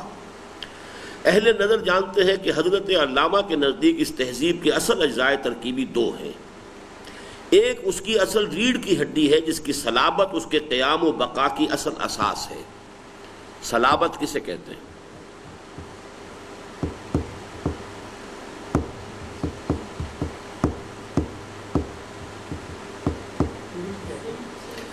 ریڑھ کی ہڈی صلب، بین صلب و ترائب، تو صلب چونکہ یہ جو ہے ریڑھ کی ہڈی، اسی سے انسان کا قد سیدھا ہے، اس میں ذرا سی گڑبڑ ہو جائے تو کبڑا ہو جائے گا۔ تو جو چیز کسی شے کو سیدھی کھڑی رکھ سکے وہ اس کے لیے صلابت کہلاتی، اس میں صلابت ہے، یعنی اس میں طاقت ہے کھڑے رہنے کی، اسٹریٹ کھڑے رہنے کی صلاحیت۔ اس کی اصل ریڑھ کی ہڈی ہے جس کی صلابت اس کے قیام و بقا کی اصل اساس ہے۔ خطبات میں حضرت علامہ نے اسے انر کور سے تعبیر فرمایا ہے اور اسے خالص قرآنی الاصل گویا 100% اسلامی قرار دیا ہے۔ یعنی الفاظ قرآنی ولا تقف ما لیس لک بہ علم ان السمع والبصر والفؤاد کل اولئک کان عنہ مسئولا کے مطابق یہ طرز و روش کے اپنے موقف کی بنیاد نہ توہمات پر قائم کی جائے، نہ نرے ہوائی تخیلات پر، بلکہ مشاہدات و تجربات اور ان پر مبنی ٹھوس استدلال پر قائم کی جائے۔ یہ آپ آیت پڑھ چکے ہیں نا، کہاں ہے یہ؟ بنی اسرائیل کا 4واں رکوع، ٹھیک؟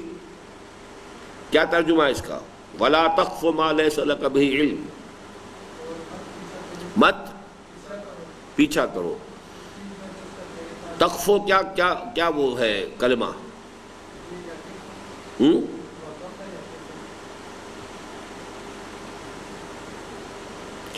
اب آپ لوگ عربی گرامر سے بھی پڑھ چکے منتخب نصاب، تب یہ حال ہے جی۔ قفا، قاف فا یا، اسی سے لفظ بنتا ہے قافیہ۔ قافیہ شعر کے آخری اس کا قافیہ یہ ہے، تو قفا سے ہے ولا تقفو، مت پیچھے لگو، ولا تقفو مت پیچھے لگو، ما لیس لک بہ علم، اس چیز کے جس کے لیے تمہارے پاس کوئی علم نہ ہو۔ اب علم دو ہیں، ایک ریویلڈ نالج ہے، تو یا تو ہم کوئی چیز قرآن کی ہوگی تو مانیں گے، لیکن دوسرا علم ہے ایکوائرڈ نالج۔ ایکوائرڈ نالج کیا ہے؟ ان السمع والبصر والفؤاد۔ فؤاد کے میں نے کیا ترجمہ کیا ہے؟ فؤاد کا عام طور پر قرآن مجید کے تراجم میں آپ کو ترجمہ ملے گا دل، مائنڈ۔ میں اس سے ڈفر کرتا ہوں، فؤاد در حقیقت مائنڈ ہے، عقل ہے، یعنی عقل حیوانی۔ ایک عقل روحانی ہے جس کا تعلق قلب سے ہے، ایک عقل حیوانی ہے جس کا تعلق اس برین سے ہے، اس کمپیوٹر سے ہے۔ تو یہ کمپیوٹر جو ہے اس کو فیڈ ہوتا ہے ڈیٹا سینس آرگنز کے ذریعے سے۔ آنکھ نے دیکھا، کان نے سنا، ناک نے سونگھا، ہاتھ نے چھوا، زبان نے چکھا۔ یہ 5 سینس آرگنز ہیں کہ جو انسان کو جو ڈیٹا دے رہے ہیں، وہ اس کو یہ پروسیس کرتا ہے، نتیجے نکالتا ہے۔ تو ایک علم ہے ایکوائرڈ نالج۔ مجھے پھر یاد آ گیا وہ العلم و علمان والی آپ نے شاید نہیں سنی ہے۔ اب میں پروگرام بناؤں گا انشاءاللہ، بہت تھوڑے دن آپ کے رہ گئے، لیکن مجھے آج بتایا لطف الرحمان صاحب نے کہ آپ لوگوں کی کچھ دلچسپی کم ہو گئی، کچھ ایسے محسوس کر رہے ہیں کہ جیسے شاید بس جو کام ہونا تھا ہو چکا۔ ایسا ہے احساس؟ ذرا اپنے تمام ساتھیوں کو دوبارہ ریجووینیٹ کریں، انہیں نشت ثانیہ کریں ان کی دوبارہ۔ اب جو بھی دن رہ گئے تھوڑے سے ان کو آمادہ کریں۔ اور ایک تو میرے جو اب آپ نے سورہ حدید کا جو ٹرانسلیشن بھی پڑھ لیا، اس سے پہلے آپ نے اس کو منتخب نصاب کے کیسز میں سن لیا تھا۔ اب اس میں جو میں نے جب پورے ترجمے جو اپنے منتخب نصاب کا ریسنٹلی دوبارہ جب میں نے درس دیا ہے تو اس کے ویڈیوز موجود ہیں، اس کے حوالے سے سورہ حدید از اے مسٹ، وہ آپ سن لیں۔ وہ در حقیقت ہمارے اس پورے منتخب نصاب کا جو حصہ ہے قرآن مجید کے مطالعے کے ساتھ، جو ہمارے اس رجوع القرآن کورس کا ایک میجر جو ہے ایک حصہ ہے، اس کا کلائمیکس وہ ہوگا پھر کہ اس کو آپ اس کو سن لیں پوری توجہ سے، اور پھر اس میں سوالات اپنے پاس لکھتے جائیں۔ تو پھر میں سیشن ایسے رکھوں گا آپ کے ساتھ کہ جن میں ان سوالات کے جوابات دوں گا۔ ایک سوال میرے پاس اب بھی ہے، شاہد مجید صاحب کا میرے پاس رکھا ہوا ہے، وہ میں نے احتیاط کے ساتھ، لیکن یہ 2 ہفتے تو میرے ایسے گزرے ہیں کہ آج مجھے بڑی مشکل سے ریکلیکٹ کرنا پڑا کہ ہم کہاں تھے، کیا پڑھ رہے تھے، اس لیے کہ میں تو مسلسل سفر میں رہا ہوں۔ جی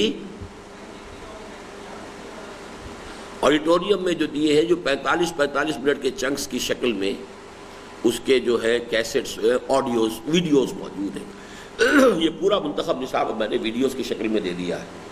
اس میں سے پردے کے بارے میں بھی میں چاہوں گا، چونکہ جو بعض شریک طالبات ہیں ہمارے اس کورس میں، وہ شاید اس کے بارے میں ان کا ذہن صاف نہیں ہے، تو وہ بھی میں نے اسی منتخب نصاب کے ضمن میں جب یہ آیت آئی تھی وَلَا تَقْرَبُوا الزِّنَا، اسی یعنی سورہ بنی اسرائیل میں، تو اس کے حوالے سے کہ در حقیقت زنا کے سد باب کے لیے اسلام نے کیا کیا راستے اختیار کیے ہیں، تو اس میں جو پردے کے احکام ہیں ان پہ تفصیلی گفتگو ہوئی ہے، وہ بھی آپ لوگ ضرور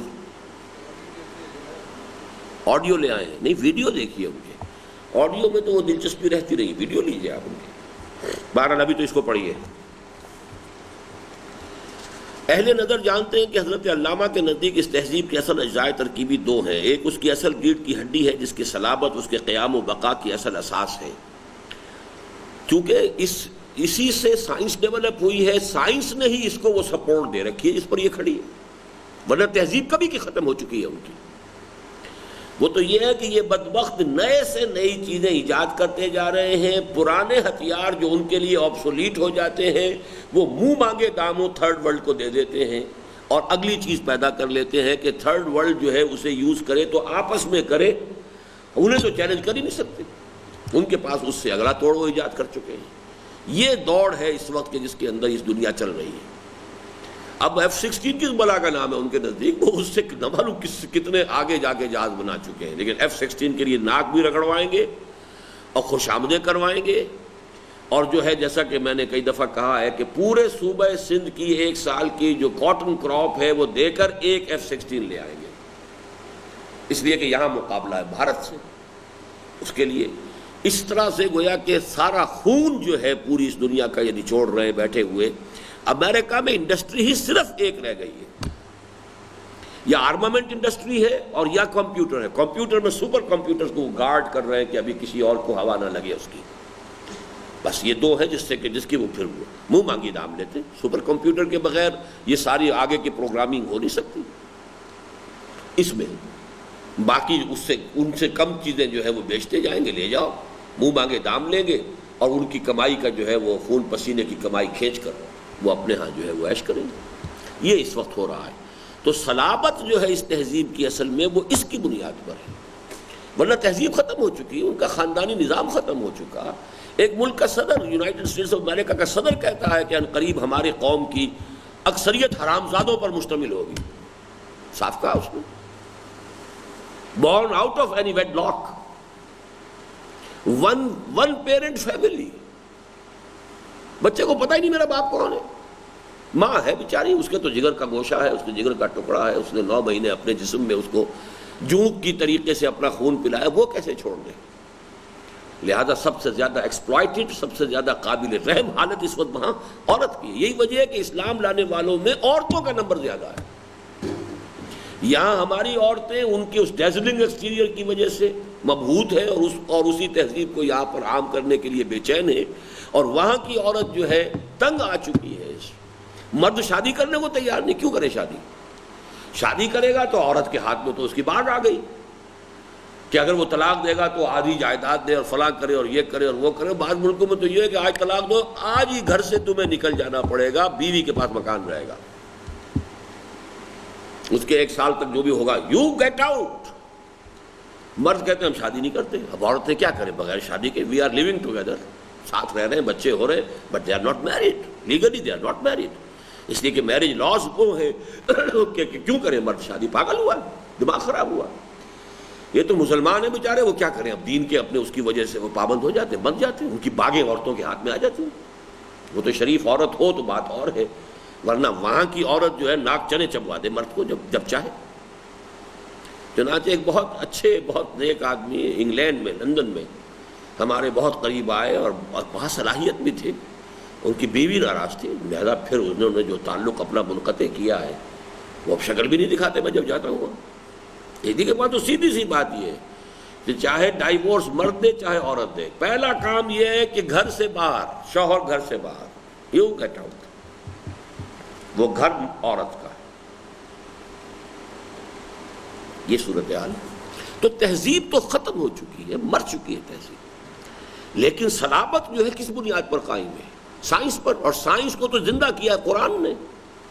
دیکھو، کھول آنکھ، زمین دیکھ، فلک دیکھ، فضا دیکھ، یہ سب آیات الہیہ ہیں، ان پر غور کرو، قوانین طبی کو دریافت کرو، دریافت کر کے سائنس مر چکی تھی، یونان کی سائنس دفن ہو چکی تھی۔ مسلمانوں نے یونان سے اور انڈیا سے سائنس جو ہے جتنی بھی کچھ تھی لی ہے، پھر اسے بڑھایا ہے، ڈیولپ کیا ہے، کیمسٹری میں، طبیعیات میں، فزکس میں، ایسٹرونومی میں، ہر فیلڈ کے اندر، میڈیسن میں، سرجری میں، ہر میدان کے اندر جو ہے انہوں نے آگے بڑھایا، اس لیے کہ یہاں سائنس کا اس ایرا کا آغاز کرنے والے مسلمان ہیں، اسلام ہے، کہ توہمات پہ نہیں بنیاد رکھو کہ یہ زمین جو ہے ایک بیل کے سر پر ہے اور بیل ایک سینگ کے اوپر اس کو کھڑا رکھتا ہے، جب ایک سینگ تھک جاتا ہے تو ذرا بدلتا ہے تو وہ زلزلہ آتا ہے۔ اب بھائی یہ کس دلیل سے ہے؟ کوئی اگر قرآن میں لکھا ہوتا تو ہم مانتے ہیں، لیکن اگر قرآن میں نہیں ہے تو ہم کیسے مان لیں؟ اب اگر قرآن میں نہیں ہے تو پھر ہمیں ان السمع والبصر والفؤاد، اب ہمیں یہاں سے حاصل کرنا ہے۔ تو گویا کہ دو علم ہو گئے، علم و علمان۔ علم ریویل نالج وہ اللہ کی کتاب ہے، اور ایکوائرڈ نالج وہ سائنس ہے، وہ پھر یہ ہے کہ اپنی آبزرویشنز، اپنے سینس ڈیٹا اس کو پروسیس کرو، دماغ کے ذریعے سے آگے بڑھو۔ حضرت علامہ کی یہ رائے نہایت صائب اور حد درجے اہم ہے، اس لیے کہ واقعہ یہی ہے کہ یہی قرآنی ہدایت و رہنمائی تھی جس نے ایک جانب مظاہر قدرت کو آیات الہیہ کا تقدس عطا فرمایا، یہ سب آیات ہیں، اللہ کی نشانیاں ہیں، اور انسان کو کتاب فطرت کے سائنٹیفک مطالعے اور مشاہدے کی طرف متوجہ کیا۔ افلا ينظرون الى الابل کیف خلقت، کیف، کیسے بنایا گیا اونٹ، ذرا غور کرو نا۔ اب اس کی اناٹومی پڑھو، اس کی فزیولوجی پڑھو کہ یہ صحرا کے ساتھ کس درجے اس کی مطابقت ہے۔ افلا ينظرون الى الابل کیف خلقت والى السماء کیف رفعت، اب یہ آپ کی کاسمولوجی ہو گئی، ایسٹرونومی ہو گئی، یہ کس طرح کی یہ بلندیاں کیسے قائم ہیں، وہ کشش ثقل کا باہمی جو ہے کیا نظام ہے۔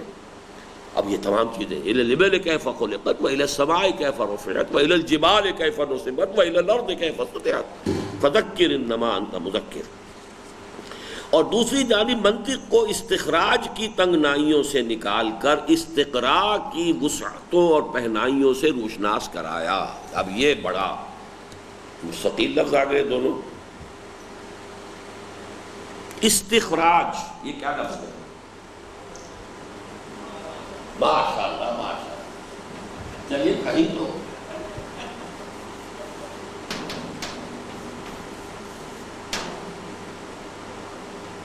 اور استقراء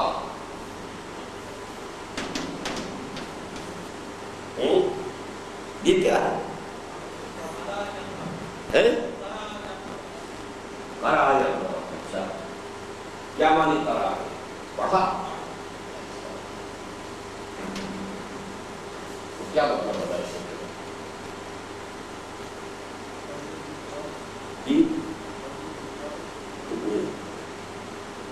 چلیے استخراج نکالنا، اسے انگریزی میں کہتے ہیں ڈیڈکٹیو لاجک۔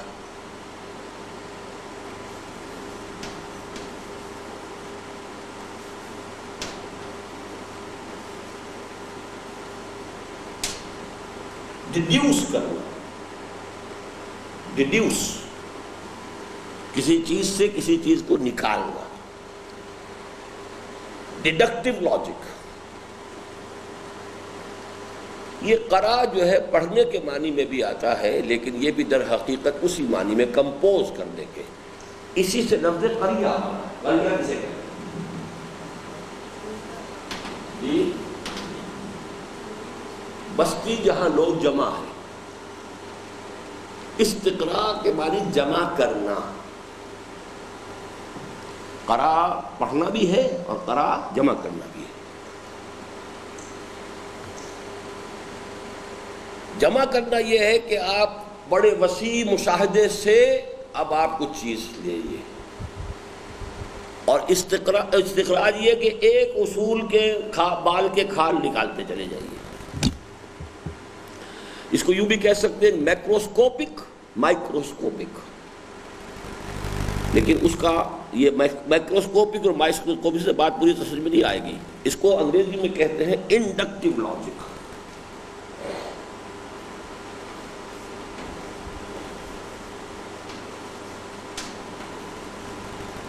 لاجک کی یہ دو شکلیں ہیں۔ لاجک کسے کہتے ہیں؟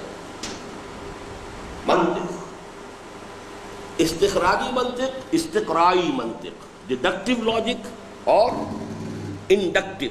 انڈکشن کچھ انڈیوس کرنا، تو گویا کہ آسمان کو دیکھو، ان فی خلق السماوات والارض واختلاف اللیل والنہار والفلک التی تجری فی البحر بما ينفع الناس وما انزل اللہ من السماء من ماء فاحیا به الارض بعد موتها وبث فیہا من کل دابۃ وتصریف الریاح والسحاب المسخر بین السماء والارض لآیات لقوم یعقلون. یہ آیات الہیہ ہیں، ان کا مشاہدہ کرو اور ان سے کچھ نتائج نکالو. یہ انڈکشن ہے. انڈکٹیو لاجک کا دنیا میں، دنیا انسانی میں اس کا آغاز قرآن نے کیا ہے. اس سے پہلے انسان صرف ڈیڈکٹیو لاجک سے واقف تھا. Aristotelian logic is absolutely deductive logic. منطق نام تھا صرف ڈیڈکشن کا.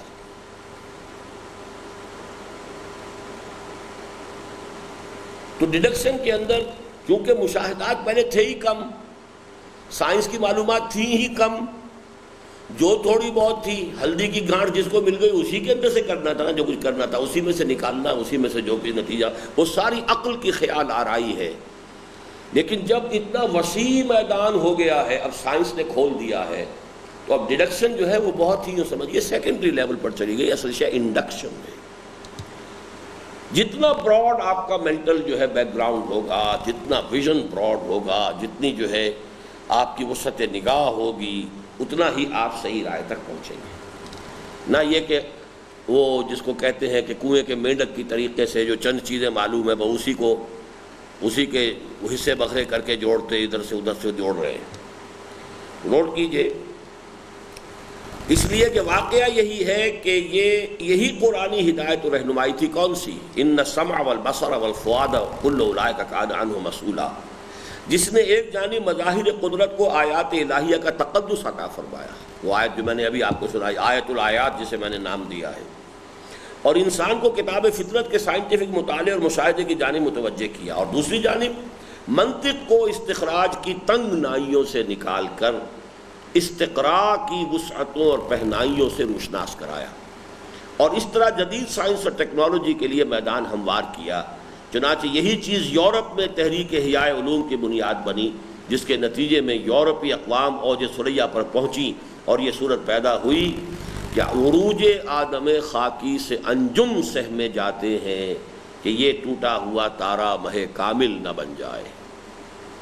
حضرت علامہ کی یہ زرد نگاہی بجائے خود جس عظمت کی منظر ہے اس سے قطع نظر میرے لیے اس کی قدر و قیمت کا، چونکہ یہ میں بیان کر چکا ہوں آج شروع میں، اس لیے صرف پڑھنے کی بات ہے، میرے لیے اس کی قدر و قیمت کا ایک اضافی پہلو یہ ہے کہ اس سے نبی اکرم صلی اللہ علیہ وسلم کے ایک اہم قول کی عظمت و صداقت مبرہن ہوتی ہے، جو صحیح مسلم میں حضرت عمر رضی اللہ تعالیٰ عنہ سے مروی ہے کہ ان اللہ یرفع بہذا الکتاب اقواما ویضع بہ آخرین. اب اللہ تعالیٰ اسی کتاب قرآن کے ذریعے قوموں کو ابھارے گا اور اسی کے ترک کرنے کے باعث قوموں کو گرایا. گویا مغربی تہذیب بھی جو ابھری تو یقیناً قرآن ہی کی ہدایت و رہنمائی کے ایک اہم جز کے سہارے ابھری، اور مسلمان گرے تو اسی سبب سے گرے کہ انہوں نے قرآن کی اس ہدایت سے یورپ کو روشناس کرانے کے بعد خود اسے ترک کر دیا. گویا وہ زمانے میں معزز تھے مسلمان ہو کر، اور تم خوار ہوئے تاریک قرآن ہو کر، اور خار از محجوری قرآن شدی شکوہ سنجے گردش دوراں شدی، اے چو شبنم بر زمیں افتندئی در بغل داری کتاب زندئی.